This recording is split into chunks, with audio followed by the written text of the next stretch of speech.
CMR shopping mall, one stop destination for festive fashion. Lucky winner మీరేనేమో చూసుకోండి. మళ్ళా తప్పు చేసి దబాయిస్తే అది నిజమవుతుందని చంద్రబాబు నాయుడు అనుకుంటే అది ఆయన భ్రమే.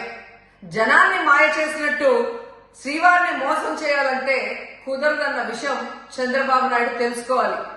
నిన్న జగన్ గారు తన తిరుమల పర్యటన మీద స్పష్టంగా ప్రెస్ మీట్ పెట్టడం జరిగింది. అయినా దాన్ని ఒప్పుకోకుండా చంద్రబాబు నాయుడు తప్పుల మీద తప్పులు చేస్తూ మళ్లీ మాట్లాడతాడు. జగన్మోహన్ రెడ్డి గారు తిరుమల రావడానికి భయపడుతున్నాడు, డిక్లరేషన్ ఇవ్వబడుతుంది కాబట్టి ఎస్కేప్ అవుతున్నాడు అని చెప్పి సూటిగా చంద్రబాబు నాయుడు గారికి చెప్తున్నా. చంద్రబాబు నాయుడు జగన్ గారి దమ్ము ధైర్యం గురించి రాష్ట్ర ప్రజలందరికీ బాగా తెలుసు. నిన్న కూడా ఆయన భయపడేవాడైతే అంత స్పష్టంగా ప్రెస్ మీట్ పెట్టి ఏ విధంగా తన మతం మానవత్వం, తను ఏ విధంగా బైబిల్ చదువుతారు, బయటకు వచ్చినప్పుడు హిందువుల మనోభిప్రాయాన్ని గౌరవించి గుళ్ళకు వచ్చి పూజలు చేస్తారు, అలాగే మసీదులకు వెళ్లి ఎలా పూజలు చేస్తారు, అలాగే సిక్కుల్ని గౌరవించి ఎలా వాళ్ళ పూజలు చేస్తారో చెప్పడం జరిగింది.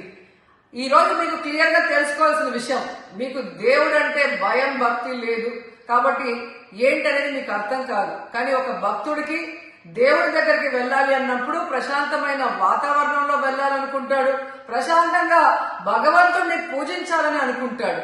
కానీ ఈ రోజు మీరు జగన్మోహన్ రెడ్డి గారు తిరుమలకు వస్తానని అనౌన్స్ చేసిన దగ్గర నుంచి బీజేపీలో కొందరు, జనసేన, తెలుగుదేశం పార్టీ ఎలా అలజడి సృష్టిస్తున్నారో అందరూ కూడా గమనిస్తున్నారు.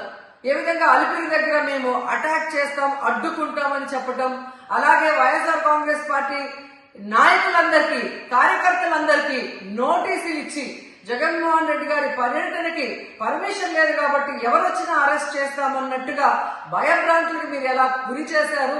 అండ్ ఈరోజు కుల రాజకీయాలు చేసి రాష్ట్రాన్ని భ్రష్టు పట్టించడమే కాకుండా మత రాజకీయాలు కూడా మీరు ఎలా చేస్తున్నారో అందరూ కూడా గమనిస్తున్నారు. ఇలాంటి వాతావరణంలో దర్శనం చేసుకోలేము కాబట్టే జగన్మోహన్ రెడ్డి గారు ఏ విధంగా ఆ తిరుమల ట్రిప్ ని క్యాన్సిల్ చేసి తన అభిప్రాయాల్ని ప్రెస్ ద్వారా ప్రజలకి తెలియజేయడం జరిగింది. సో నిజమైన భక్తుడు జగన్మోహన్ రెడ్డి గారు ఎప్పుడైనా మళ్లీ వెళ్లి వెంకటేశ్వర స్వామిని దర్శించుకోగలరు. 5 సంవత్సరాలు తన తండ్రి మరి ముఖ్యమంత్రిగా వెంకటేశ్వర స్వామికి పట్టు వస్త్రాలు ఇచ్చారు. జగన్మోహన్ రెడ్డి గారు 5 సంవత్సరాలు మరి పట్టు వస్త్రాలు ఇచ్చిన తర్వాత ఈ నీచమైన రాజకీయాలు చేస్తూ డిక్లరేషన్ పేరుతో మీరు మాట్లాడుతూ ఎవరు అడ్డుకున్నారు అని చెప్పి మళ్లీ దిగజారుడు రాజకీయాలు చేస్తున్నారు.